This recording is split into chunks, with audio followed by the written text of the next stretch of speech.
꽤 그 김종인 비대위원장을 잘 안다는 분들의 얘기를 들어보면은 특징이 있어요. 정확히는 몰라요. 그게 아무리 친한 사람에게도 속마음을 말하지 않는 스타일입니다.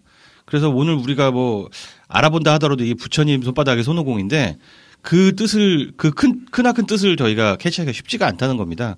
근데 뭐 대략적으로 그래도 우리가 어림짐작으로 분석을 해본다면은 원하는 게 있는데 그거를 말씀하지 않으시니까 추론하자면 결국 그 경제 민주화 정책에 대해서 전권을 줄 사람을 찾는데 주는 사람이 없으면 나라도 해야지. 뭐 일단 여기까지 볼 수 있을 것 같아요.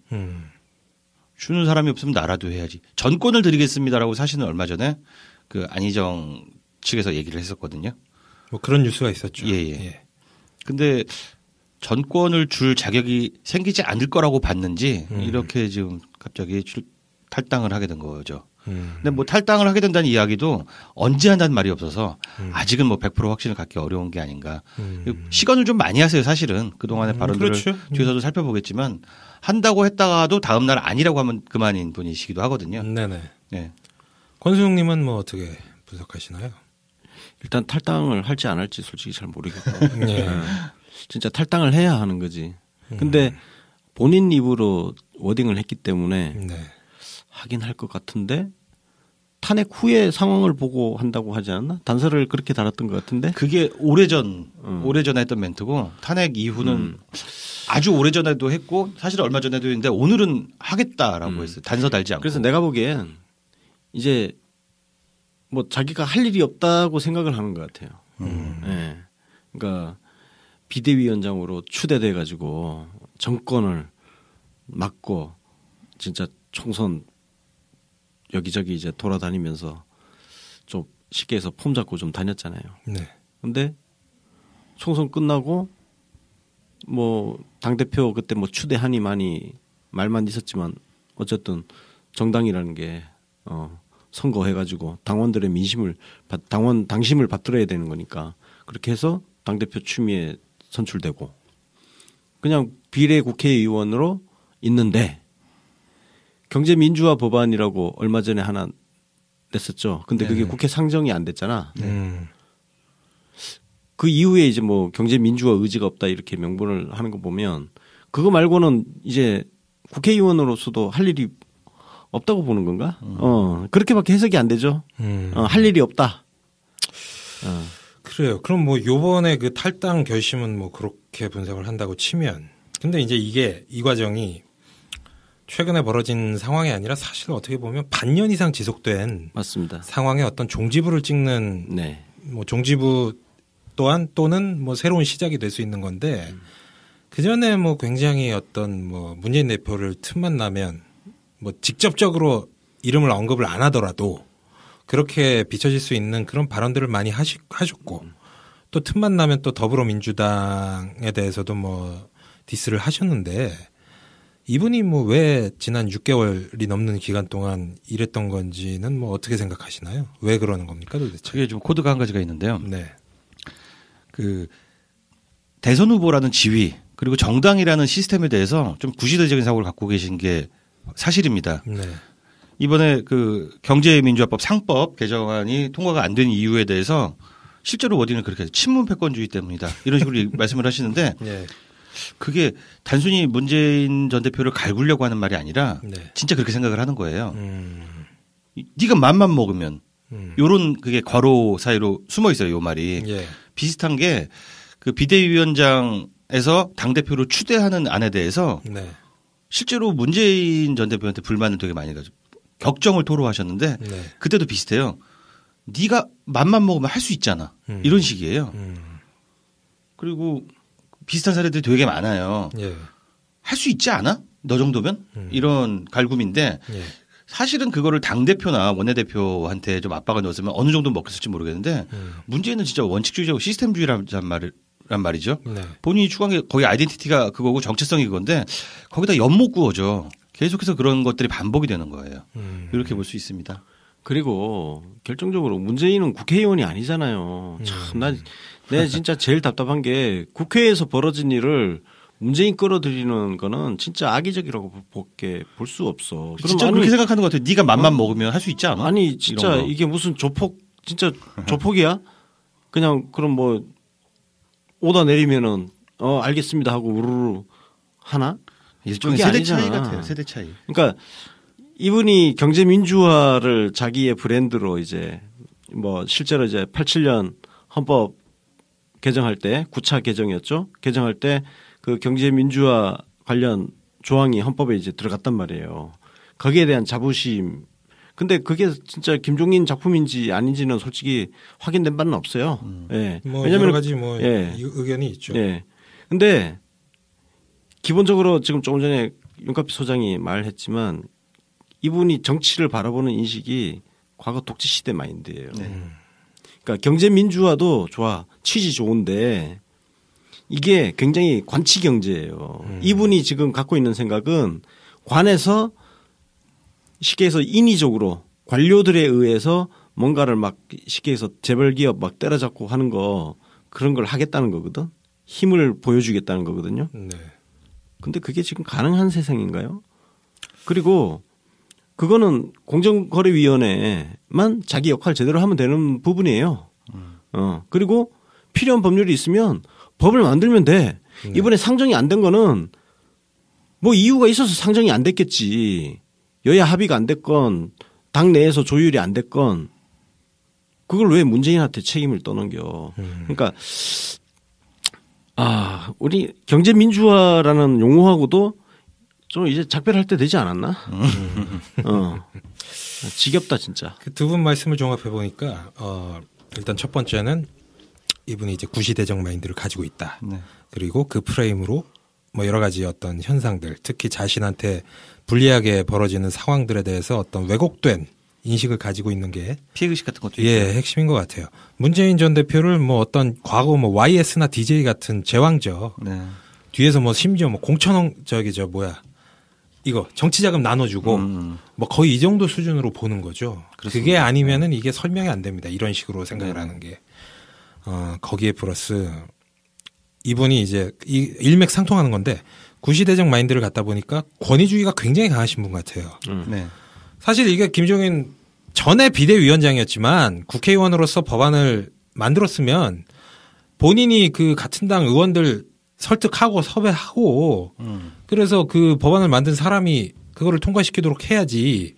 그냥 자기는 그냥 가만히 앉아서 뭐 문재인이 오다 내려가지고 다 해주기를 바라는 거 아닙니까? 맞습니다. 예.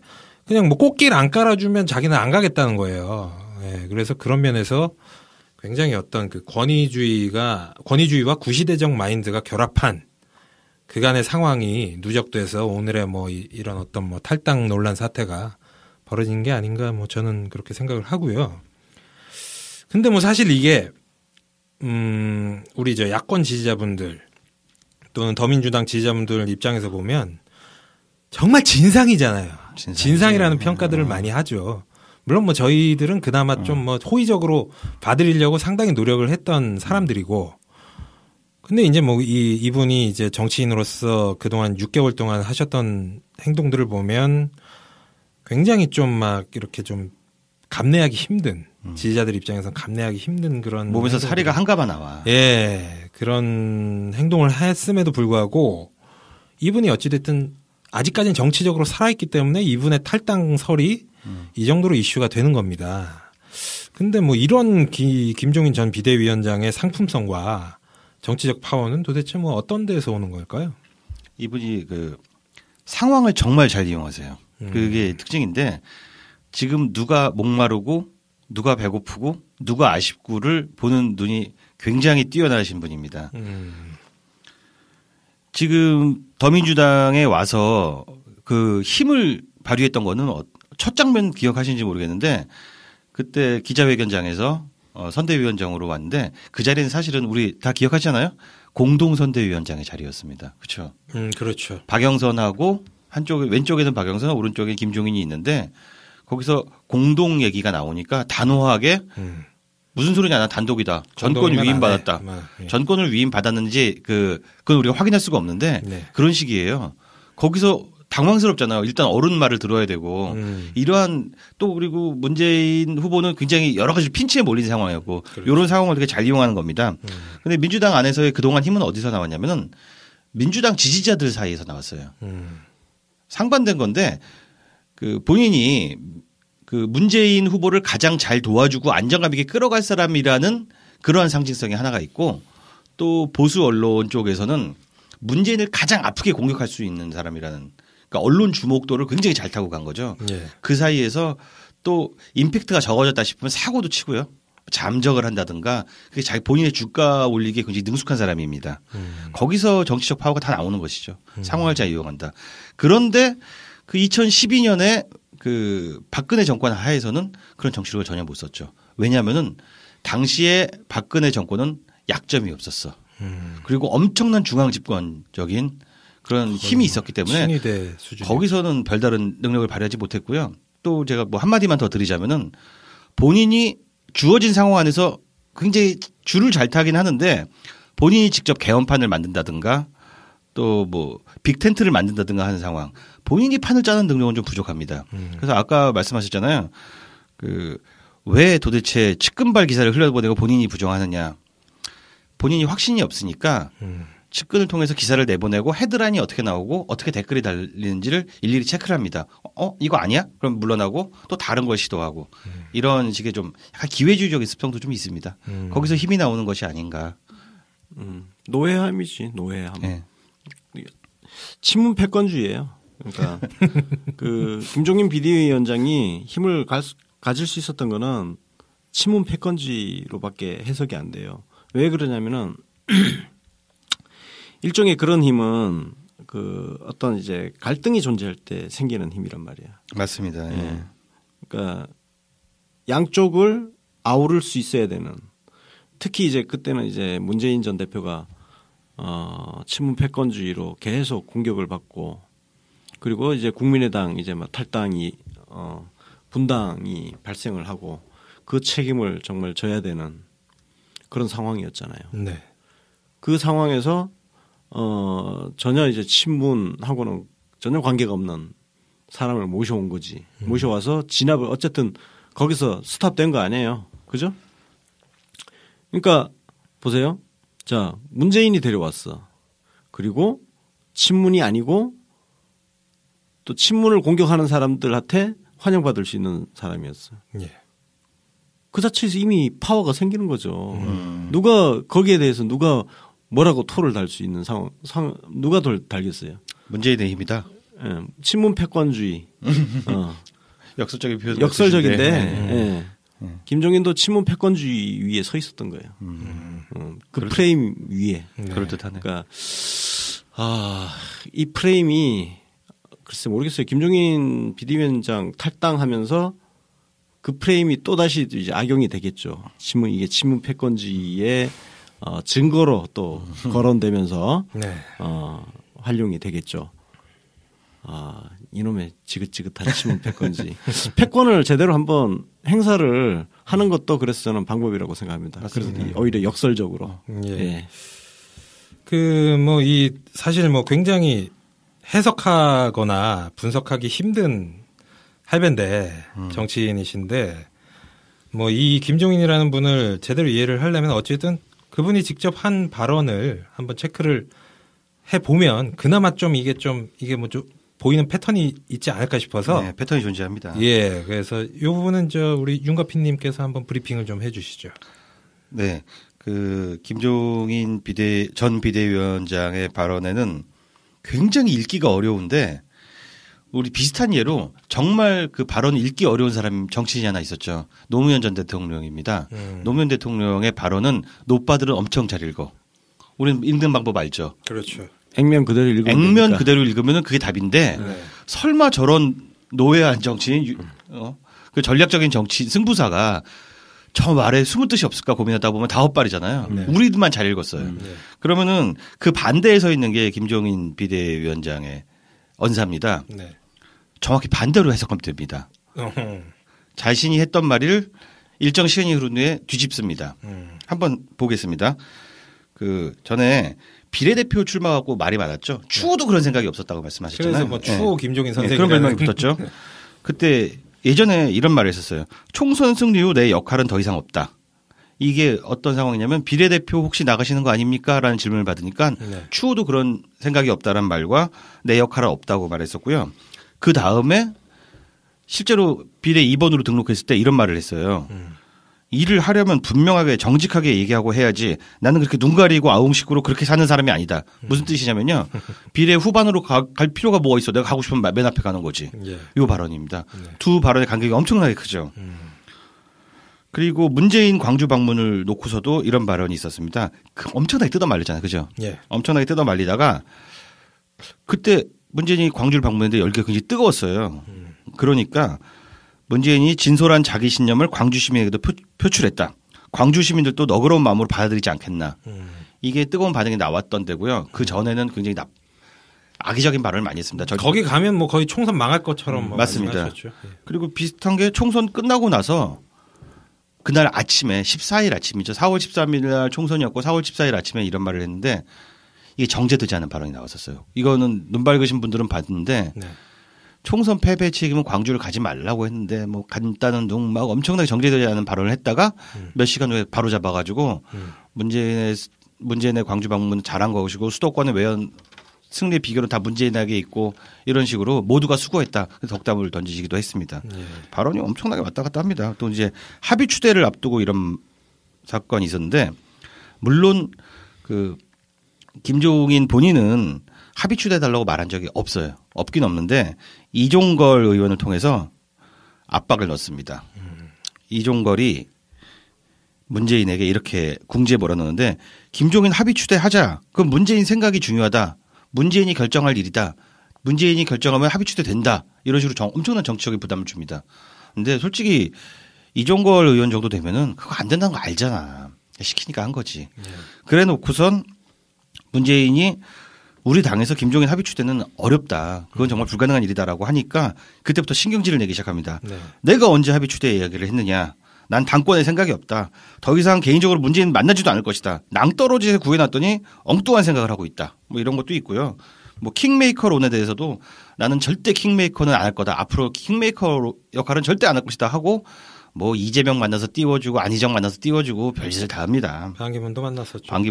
반기문 하니까 나온 얘기인데 나는 반기문에 관심 없다. 그런 사람이 대통령이 되어서는 안 된다고 생각한다.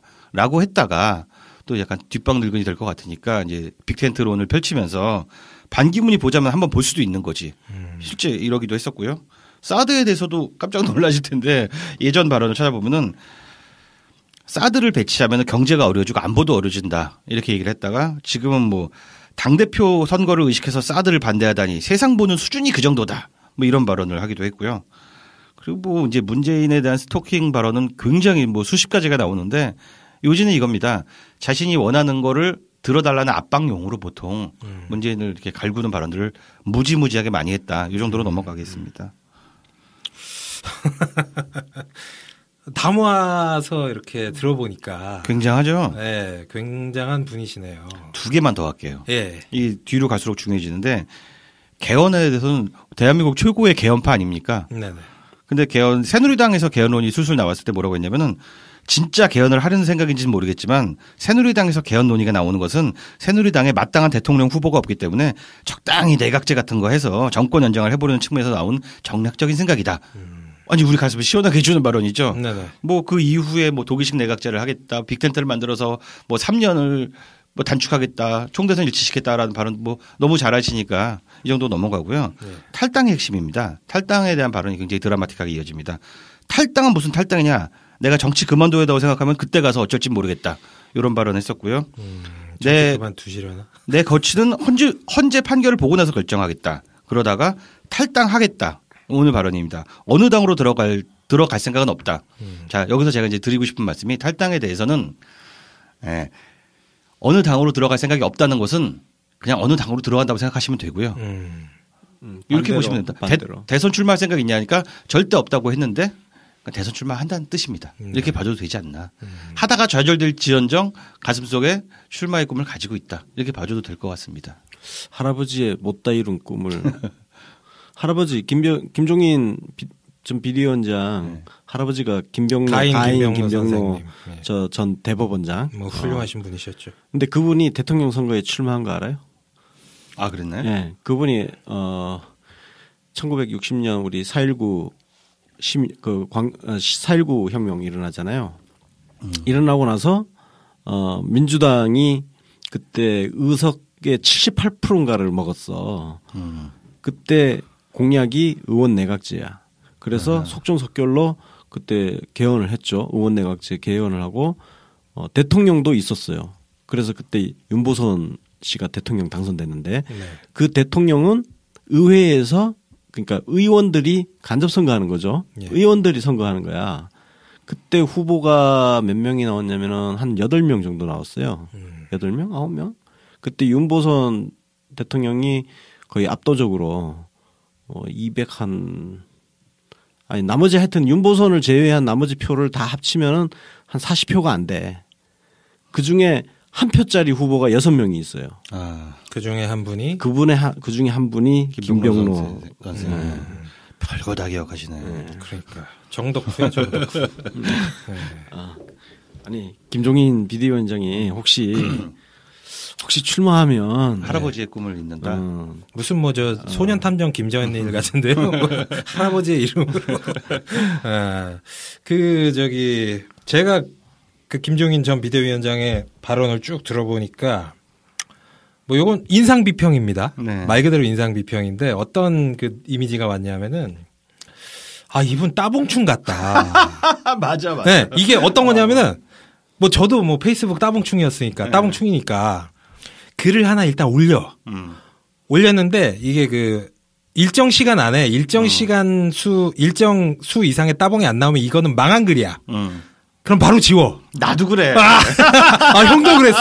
왜냐면은 내 글이 뭐 20따봉 이렇게 남아있으면 내 인생에 얼룩 같은 거잖아. 되게 없어 보이죠. 없어 맞아. 보이죠. 타임라인 이렇게 쭉 훑어보면 맞아. 되게 창피하지. 없어 보여서 딱 반응을 봤는데 초기 반응이 뭐 안 좋으면은 바로 이렇게 삭제하거나 나만 보기로 돌려놓고. 그래서 우리가 또 부계정을 운영하잖아요. 그렇죠. 따봉 안 나올 것 같은 경우는 네 부계정이 써라. 그 부계정이 측근인 거야. 맞아. 김종인한테는 부계정 같은 거야, 그 측근이. 그래서 부계정으로 일단 싹 간 본 다음에 네가 실없는 놈 되라. 반응이 좋으면 본 계정으로 각 잡고 글을 쓰는 거죠. 역시 관종은 관종을 알아봐. 그렇죠. 우리만 이렇게 알아보는 거고. 맞아. 두 번째 그 인상 비평은 이분 되게 게으르신 분 같다. 왜요? 어떤 느낌이냐면은 이게 계속 어떤 구애 과정이거든요. 뭐 문재인한테 구애 과정이 될 수도 있고 뭐 제3지대가 될 수도 있고 이재명 안희정도 될 수 있고.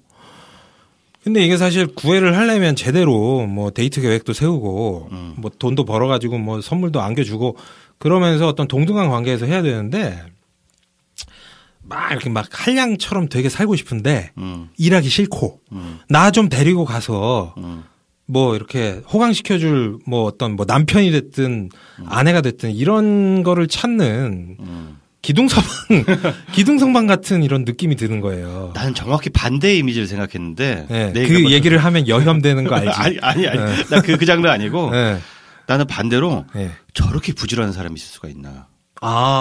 이게 또 뭐, 이게 일맥상통하는 건데. 예, 어디서 일맥상통하냐면 달건이 기질은 있어. 그렇죠. 내가 총리를 하고 싶으면은 정치적 역량을 키우고 발언을 하고 연구를 하고. 그렇죠. 릴레이션을 맺고 하면서 성장하는 스타일이 절대 아니야.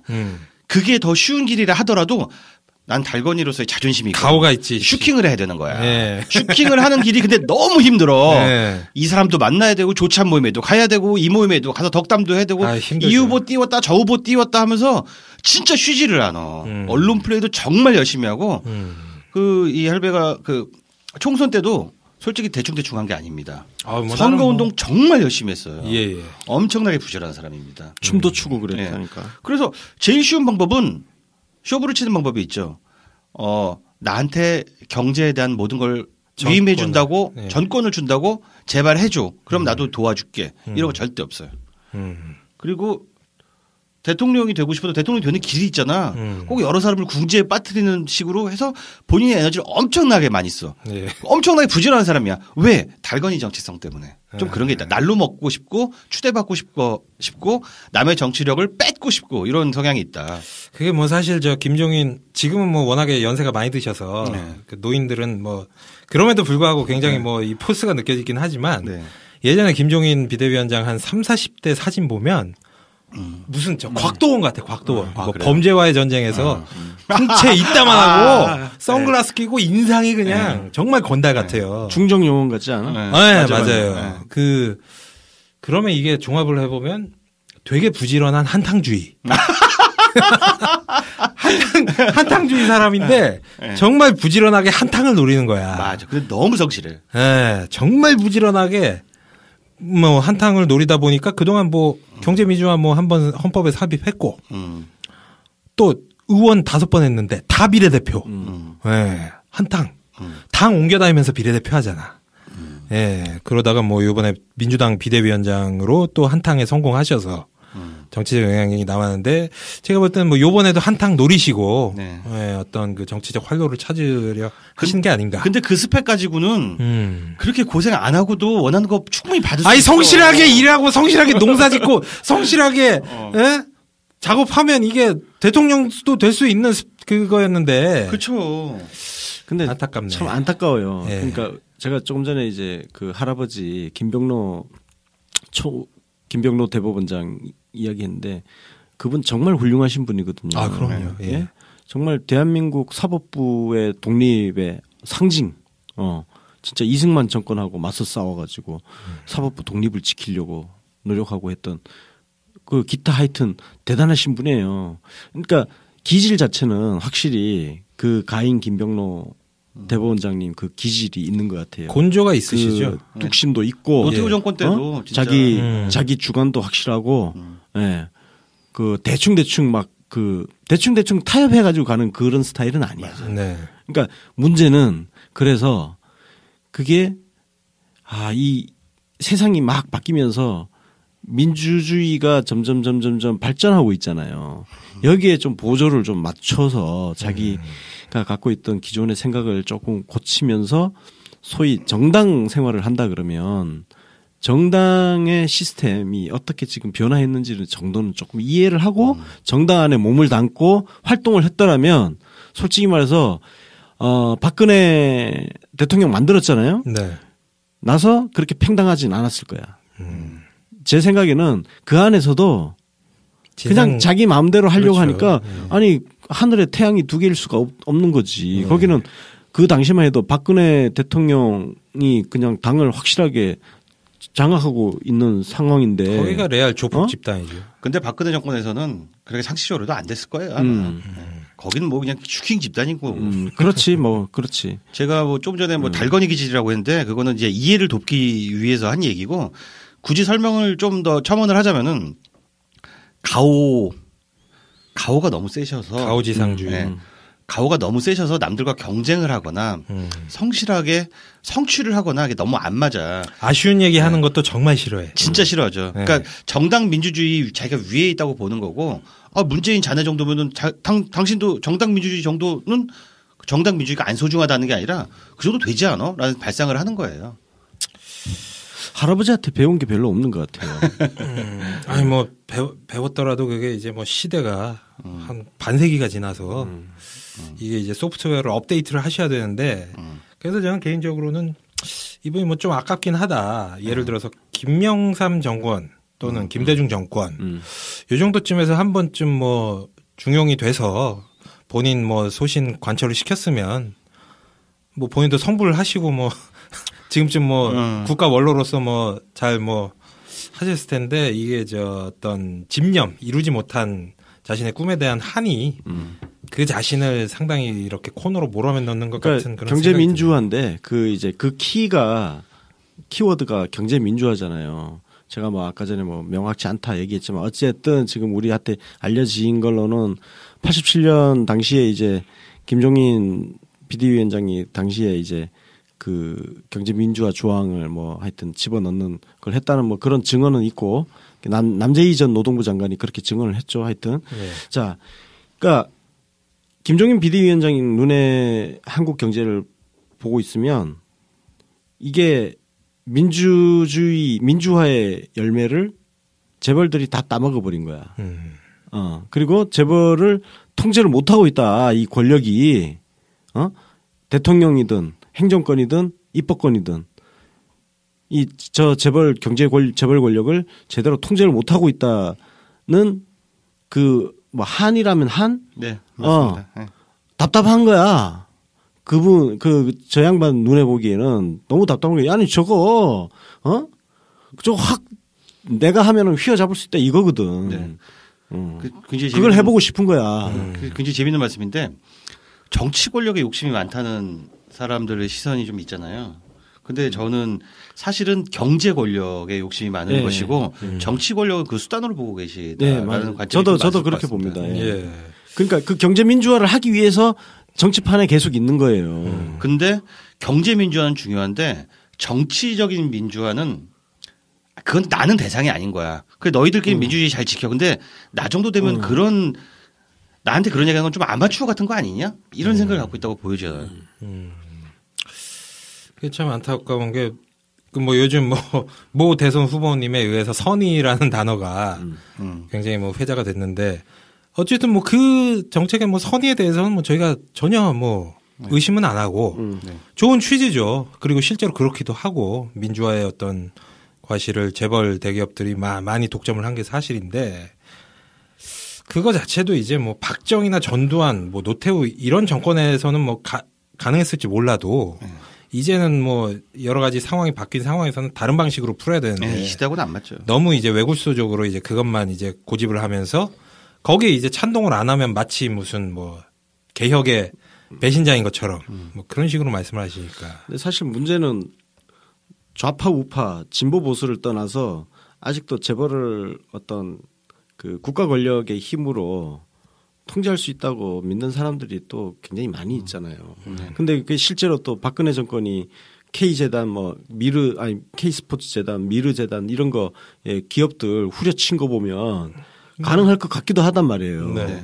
근데 그게 다 불법이잖아. 그래서 탄핵 당하는 거고. 예. 사실 행정 권력을 가진 대통령이 무슨 방법으로 그 재벌들을 이재명 의원하고 굉장히 맞닿아 있는 건데 무슨 방법으로 그렇게 하겠다는 거예요, 사실은. 그러니까 뭐 그냥 그 사법 권력에 단죄해야지. 예, 법을 제대로 만들고 그 공정거래위원회가 가진 권한을 통해서 이제 감시하고 그래야죠. 규제하는 그 정도 수준인데 이제 김종인 위원장의 경제 민주화는 이제 그거를 이제 더 뛰어넘은 그렇지. 그런 수준이고. 너희들이 하는 얘기는 아마추어 같은 얘기야. 그렇게 해서 언제 개혁을 해. 이런 생각이실 거라고 근데 봐요. 사실 궁금하기는 해요. 진짜 김종인 의원 지금 의원이니까 김종인 의원이 실제로 그 예를 들어서 뭐 국무총리나 경제부총리를 탁 맡아서 한번 경제 민주화를 어떻게 하는지 사실 한번 보고 싶기는 해. 정책적 아이디어가 있을 거라고 생각을 해요, 사실은. 근데 사실 그 정책적 아이디어를 딱히 뭐 이렇게 제대로 디테일하게 보여주신 적은 또 별로 없어요. 아무도 몰라. 내 생각에는 그걸 내가 여기서 왜 까? 그럼 다 준비할 거잖아. 이런 측면도 있지 않을까. 그만큼 그 노태우 시절에 보여줬던 정책들은 대단한 부분들이 있었잖아요. 아니 왜냐하면 실제로 자기가 할 수 있는 기회가 없었기 때문에 깔 이유는 없었지. 굳이 내가 그걸 지금 실행할 수 있는 것도 아닌데 영업기밀 같은 거군요. 네, 그런 관점으로 봅니다. 뭐 이렇게 맛집에서 뭐 이렇게 비법 소스 뭐 이런 거. 실제로 이분이 그 보사부 장관 지낸 이후로는 거의 그 공직을 맡은 적이 없죠. 공직 쪽에 못 갔잖아요. 그때 동아은행 비리 사건 뭐 연루되고 뭐 그 이후로 그래서 그 이후로 이제 뭐 비례대표만 지금 한 2번 한 거죠. 다섯 번. 비례맨이야. 아니 그러니까 그 동아은행 그 이후로 비리 사건 연루 이후로 그때 그 열린우리당 창당하고 나서 잔류민주당 잔류민주당 그 비례대표 했었죠. 했고 이번에 한 거고 그렇게 2번 한 건데 그러니까 실제로 자기가 생각하고 있는 경제 민주화 정책을 펼쳐 보일 기회를 못 얻었던 거야. 그러니까 그 미망이 지금 남아 있는 거예요. 사실 그 부분은 저는 그래서 한편으로 그게 좀 보고 싶긴 해. 과연 저 양반이 하게 되면 어떤 정책을 어떻게 펴고 해서 경제 민주화를 이루어낼까? 좀 궁금하긴 해요. 내 생각에는 오래된 아이디어들을 갖고 있을 거라고 생각하는데 또 막상 펼쳐놓으면은 현실 정치와 현실 행정과 불화를 일으키지 않을까라는 생각도 들어요. 그게 이제 뭐 실제로 그 더불어민주당 비대위원장 시절에도 이게 많이 충돌이 됐었지 않습니까? 그렇죠. 예, 그래서 그거를 경제 영역으로 적용을 시키면 역시 또 뭐 탈법이나 뭐 이게 이 시대에는 할 수 없는 거를 지금 그렇죠. 아이디어로 가지고 있을 수도 있어요. 맞아요. 저는 그게 좀 위험하다고 생각을 하고 본인이 그렇게 미망이 있으시면 지금이라도 그 하나씩이라도 공개를 하시는 게 낫다고 생각을 합니다. 맞습니다. 예. 그리고 오늘 요 김종인 비대위원장 탈당과 맞물려서 이게 상당히 연결시켜서 해석할 수 있는 뉴스가 있었는데 박영선 이분도 뭐 전 비대위원장이었죠. 아, 그렇죠. 예, 원내대표였고 이분이 오늘 그 안희정 지사 캠프 쪽 제안을 수락을 하기로 했다는 네. 그런 뉴스가 있었고 또 이 박영선 전 비대위원장한테 김종인 탈당에 대해서 코멘트를 요청을 하니까 뭐 말릴 수 없다. 뭐 이런 말로 거의 뭐 이제 그 기정사실화하는 네. 그런 반응을 했는데 제가 볼 때는 이게 시기가 상당히 이게 두 개 맞물리는 이 연관성이 있는 것 같다. 재밌어요. 예, 요거는 뭐 어떻게 보십니까? 그 전문 용어로 관뚜껑에 못 박는 발언인데 정확하게 이렇게 말했습니다. 더 이상 말리는 것은 의미가 없다. 말리지 마라. 네. 네. 김종인의 뜻을 존중해야 된다. 자, 그렇지. 굉장히 젠틀한 발언인 척하면서 예. 사실은 완전히 기정사실화시켜서 빼도 박도 못하게 만드는 그런 발언인데 너무 속내가 훌러덩 드러났죠.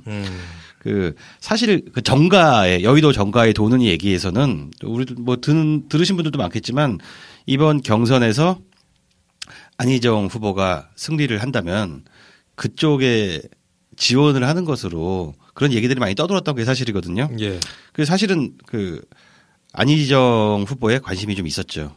근데 요즘 지지율 하락을 통해서 김종인은 매력을 못 느끼고 이거 안 되겠다. 예비 뒀다가는 안 되겠다. 하고서 직접 뭔가 또 해보시러 나가는 와중이고 또 박영선 입장에서는 어차피 반문의 비문인데 이거 좋은 찬스다로 본 거죠.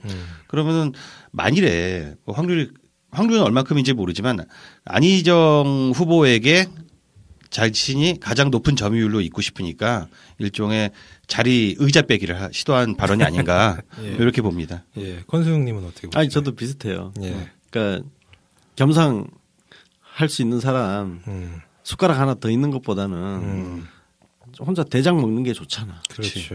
공동 비대위원장 의원도 자리도 한번 뺏겼었는데 그러니까. 박영선 의원도 이제 뭐 선수 쌓이면서 지난번 서울시장 그때 박원순 시장한테 경선에서 패배하고 거물로 클 수 있는 기회가 사라졌잖아 그때. 예. 그리고 뭐 그 뒤에 막 노력했는데 잘 안 되고. 사실 박영선 의원 입장에서는 이제 자기 정치를 하는 거지. 그렇죠. 자기 정치를 해야 되지 누구 뭐 밑에 설 군번이 아니라는 거죠. 예. 제가 뭐 박영선 이것도 인상 비평입니다만 박영선 의원을 보면 나만 잘 되면 돼. 이 마인드가 정말 물론 대부분의 정치인들은 나만 잘 되면 된다라는 생각을 하고 정치를 하지만 정말 이분은 말, 뭐 표정, 행동 모든 것에서 나만 잘 되면 돼라는 이 아우라가 그 뿜겨져 나오는 그런 분이신 것 같고 실제로 이 박영선 의원이 김종인 씨가 비대위원장이 됐을 때 완전 최측근 행사를 했었어요. 네, 맞아요. 예, 막 맨날 쫓아다니면서 나경원 약간 비슷하지.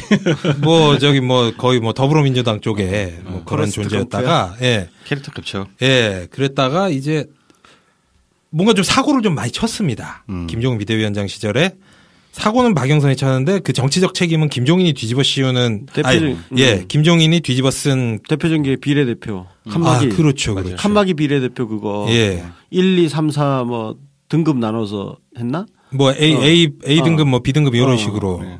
군을 분류를 했잖아. 예. 근데 이제 그때 당시에 김종인 비대위원장 이거 이렇게 하면 난리 나는 거 아니야? 맞아요. 괜찮다고. 우리가 다 알아서 할게. 그랬다가 이제 현장 가서는 도망가고. 일명 나가 있어 사태. 네. 그래서 모르겠는데. 그때 이제 김종인 비대위원장이 빡쳐가지고 다 비대위원들 다 모아놓은 다음에 박영선 너 먼저 나가 있어. 너 나가!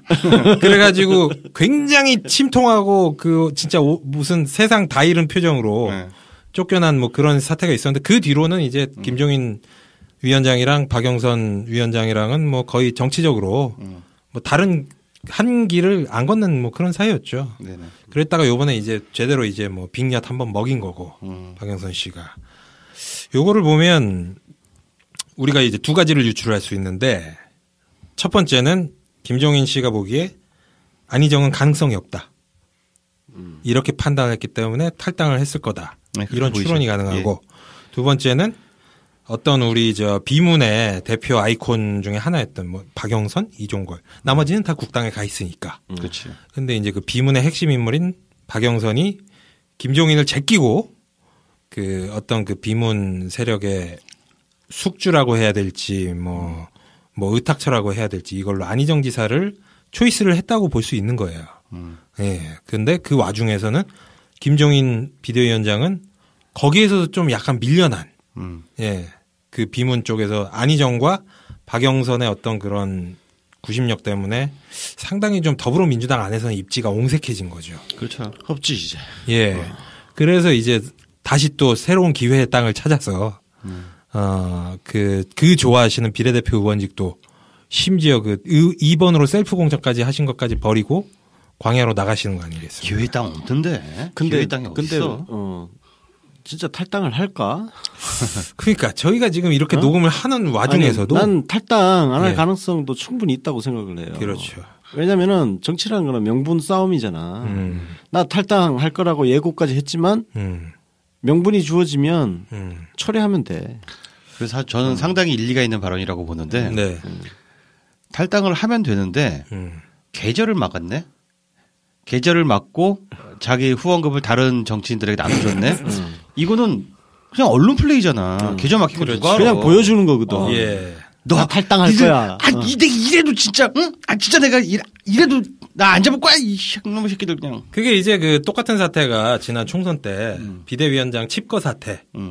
그게 뭐 비슷했던 거 아니에요? 잡아달라는 얘기지. 예. 그래서 탈당을 할 거였으면 뭐 전격적으로 뭐 탈당 성명서라던가 보도자료라던가 이런 걸 뿌리면 되는데 이분은 굉장히 단계적으로 떡밥을 또 뿌리고 있다는 거죠.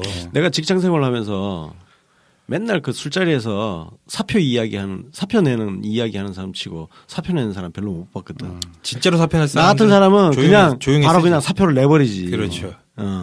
예고 없이 그냥 가서 그냥 전날 술 먹다가 얘기 딱 하면 그 다음날 사표 들고 가는 거야. 이게 작년만 돼서도 말이죠. 예. 탈당한다고 그러면은 그때 어땠어요?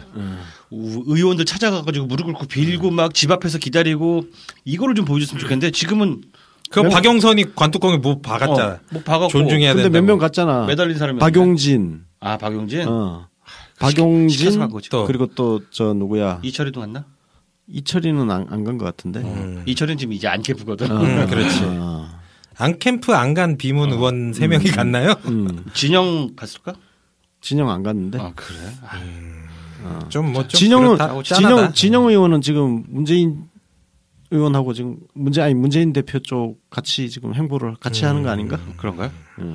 군생활 잘하고 있어요. 뭘 좀 알아. 파견 와가지고 파견병이 뭘 좀 알아. 잘해.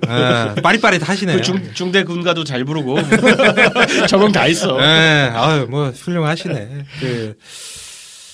뭐 하여튼 뭐 그런 상황인데 또 최종적으로 탈당 이거 뭐야 서류 탈당계 탈당계 쓰고 뭐 이제 또 비례대표 승계까지 돼야 이게 확실히 되는 그렇죠. 걸로. 예.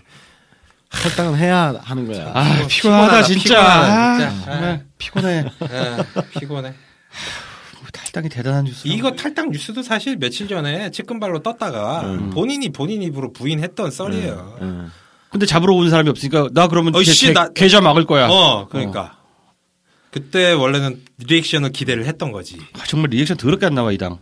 이 당이야 이 당. 어른들 공격을 안 하는 당이야 진짜. 당이 아주 강해졌어. 당이 이제는 배짱 퉁퉁 튀겨도 되는 당이 됐고 사실은 일단, 관심들이 없는 것 같아. 아니 그리고 일단 국회의원 자원들이 예. 정말 물갈이가 참 잘 된 것 같아요. 잘 됐죠, 깔끔하게. 많이 잘 된 것 같아요. 아, 지금 생각해 보니까 네. 그렇게 강짜를 부리시는 타이밍이 선거 앞두고인데 이번 탈당도 또 선거 앞두고네.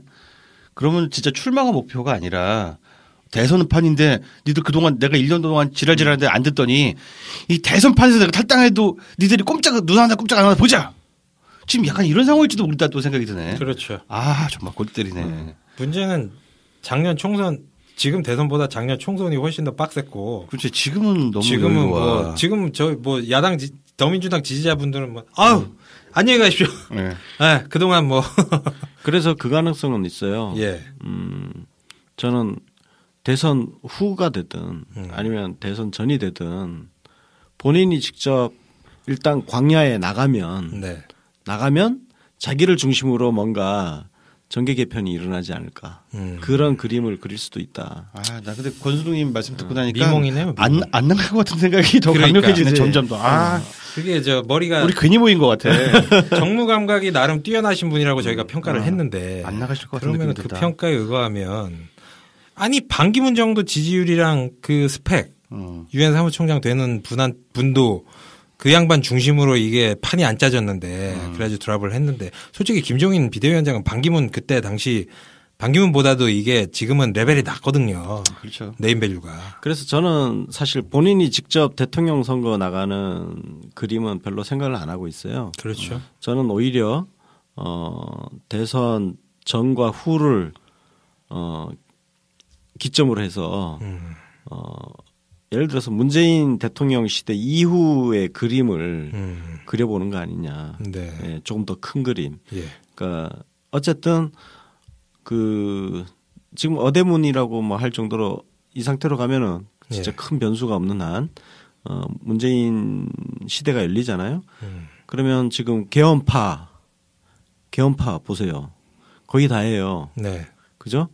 자유한국당, 바른정당, 국민의당 그리고 내부에 더민주당 내부에 한 30명. 있죠. 네. 그러면 이 숫자가 압도적이에요. 200석 되죠. 예, 200석 돼요. 개헌 가능하죠. 네. 근데 그 사람들이 지금 이야기하는 개헌안이 공통적으로 뭐냐면은 이원 집정부제예요. 네. 그러니까 일종의 그냥 쉽게 얘기하면 대통령은 허수아비가 되는 거고 외치 의전 대통령 되는 거고 예. 그리고 실권은 국무총리가 갖는 그 시스템인데 그 그림의 중심에 설 수 있는 뭐 서는 그런 그림은 한번 그려볼 수 있지 않을까. 예. 윤가피님은 뭐 이 의견에 대해서 어떻게 생각하세요? 아, 나는 개헌 얘기만 나오면은 예. 막 도망가고 싶어. 이게 개헌이 답안 나오는 얘기거든. 이 말도 맞고 저 말도 맞고. 예. 근데 나는 뭐 강력한 대통령 그 제 지지자고 4년 중임제로 갔으면 하는 입장에서 개헌 얘기만 나오면 그냥 넋을 잃어버려. 방금 나 영혼 외출했다 나왔어. 그럼 뭐 제가 말씀드리자면 저는 이게 일종의 김종인 대표의 이번 대선 지지 선언일 수도 있다. 지지 선언이 아니라 누군가를 지지한다 이게 아니라 굿게임. 아, 지지치고 나가는 거. 지지치고 나가는 거. 이번 대선 그냥 포기를 한 거야. 왜냐? 여태까지 계속 이렇게 그분이 이렇게 간봤던 분들 다 지금 다 폭락하고 어떤 분은 불출마하고 반기문 이재명 최종적으로 안희정 지사 이게 공교롭게 안희정 지사 지지율이 폭락을 한 시점에 이분이 탈당을 하는 거 아닙니까?